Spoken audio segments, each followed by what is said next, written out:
it came time to do the pre-sequel, we were trying to look for characters that could show up and do really cool stuff, but also had a context existing beforehand. So what we did was we looked at the characters who were actually around Handsome Jack at the time and said, are any of these characters that we'd like to turn into something? Are any of these characters worth exploring? And so what we landed on, we got Nisha, the Lawbringer, we've got Athena, we've got Wilhelm, and of course, Claptrap. There's 2 female characters, there's 1 male character, and there's a robot. It's about reflecting people as they are in the world as we are, and our fans and people as they are, right?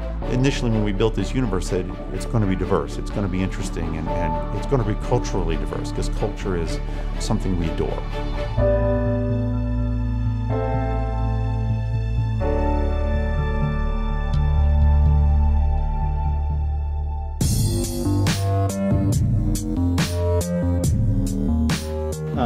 I got some feedback from Zach on the sugar wraths and how we're going to have the wrathids attack the player, so I'm going to try out a couple of suggestions that he made, including giving them a lightning tether. It could be funny, so I'm going to try it.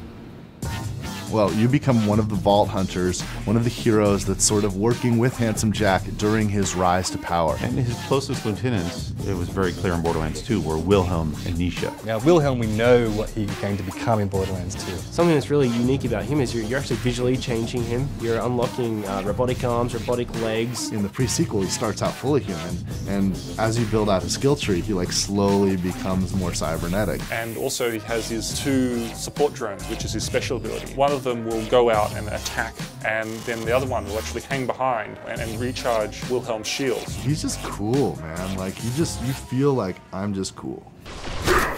And then we've got Nisha, who's the gunslinger. So she's like sort of Wild West. Everybody loved Nisha. She was this character that we all regret killing off.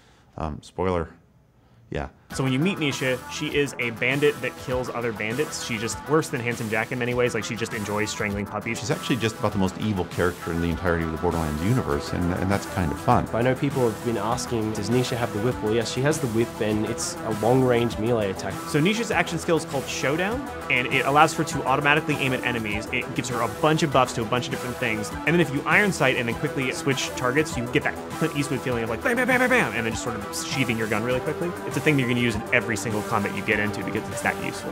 So what you're going to see here is during the action skill, any guy you shoot, the bullets will ricochet and hit multiple guys. So here's some torques. All right. So there's more guys here. So can I reset my action skill really fast? Do you have it? Oh, actually, it's going pretty cool. All right, do it. Okay, that is cool. Okay, I see the ricochet going on. Oh, that is cool. That Torque Queen did not survive that at all. Athena is a character from the General Nox DLC from Borderlands 1, the 3rd DLC. She was just a cool NPC that fought alongside you and helped you take down a bunch of bad guys. And we really wanted to explore her story and her difficulty and balance between good and evil, because she's sort of an assassin trying to find her way. Atlas is completely gone. She is out of money. She's out of food. She needs to take any job she can to get by. We also have been talking about having a character with a shield for years, but they're not as much fun to play in a video game because you're walking behind this shield moving really slow. We wanted someone who was fast and active and energetic and got into the battle. So Athena's action skill is the Kinetic Aspis shield, and it basically works where she puts it in front of her body, and any incoming damage that happens to the shield basically charges up its power. When you build that skill up, you can get to the point where you can take out 3 or 4 or 5 of those enemies with that shield, and that's just really cool to play with. Athena's a badass. I just feel like an awesome, like, ass-kicking superhero when I play Athena. I definitely see the disco mode. Hit it, and then basically go get close. Oh, snap. So the disco ball is just doing all the work for me. Yep, that's really cool.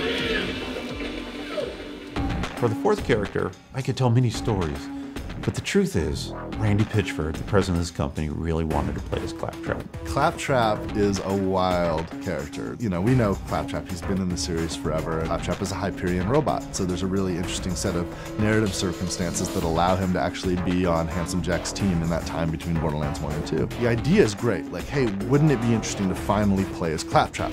But what does that actually mean? Claptrap's a little bit of, a little bit incompetent, he's a little bit of unpredictable. And he's kind of an idiot, lovable idiot, but he's kind of an idiot. I think Hyperion actually labeled it as malware at some point. His action skill is lunacy. If you don't want to be Claptrap, you definitely want him on your team, because when Claptrap uses his action skill, it affects everybody in the game. and oftentimes for good, but sometimes just weird stuff happens, just goofball stuff, and the whole gameplay changes. People are kind of telling the story of their experience of playing it as Claptrap, and everyone's going to have a completely different story to tell. Oh, yeah, baby, come on!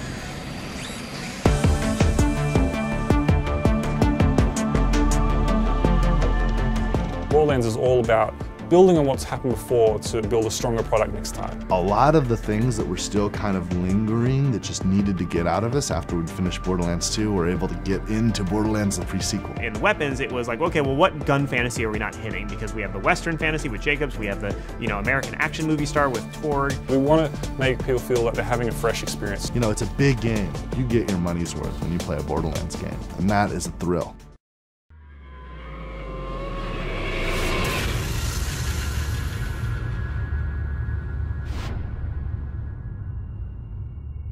You coming?